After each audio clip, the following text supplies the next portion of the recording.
আজকে গাছেতে যেটা মেন খাবার, এটা খোল পচা জল বলে, সেই খোল পচা জলটাকে আমি প্রস্তুত করে দেখাবো কীভাবে সেটি তৈরি করতে হয়। ঠিক আছে, তো দেখো আমি একটা ছোটো এখানে বালতি নিয়ে নিয়েছি, বালতির মধ্যে কিছু জল নিয়ে নিয়েছি। এবার আমি এর মধ্যে কিছু খোল, যেটা বাজারে যেটা পাওয়া যায় আর কি, সেটাই মিক্স করব। ঠিক আছে, আমি এখানে মিক্স করে দিলাম।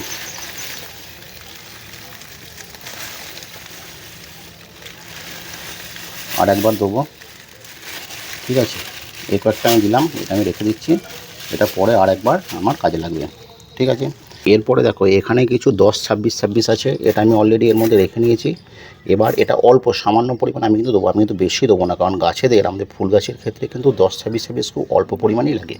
তো আমি এখান থেকে নিয়ে আমি এর মধ্যে পরিমাণ, এর থেকে বেশি আমি কিন্তু দেবো না, আর অল্প একটু সামান্য দিয়ে দিলাম।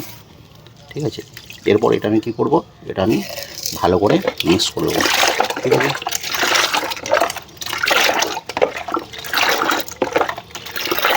এইভাবে মিক্স করে দিলাম। এরপরে কী করবো, এটাকে আমি কয়েকটা দিন রেখে দেবো। কয়েকটা দিন মোটামুটি আমাদের এই যে সর্ষে খোলটা, এটা মানে গাছেদের গোড়ায় দেওয়ার উপযোগী করতে হলে আমাদের মোটামুটি এটাকে 4 দিন রেখে দিতে হবে। ঠিক আছে, তো 4 দিন এটাকে রেখে দেবো। তারপর আমার যেদিনকে এই জলটা প্রস্তুত হয়ে যাবে, মানে এটা হচ্ছে লিকুইড ফার্টিলাইজার, সেদিনকে আমি তোমাদের দেখাবো। তো আজকে এখানেই শেষ করছি।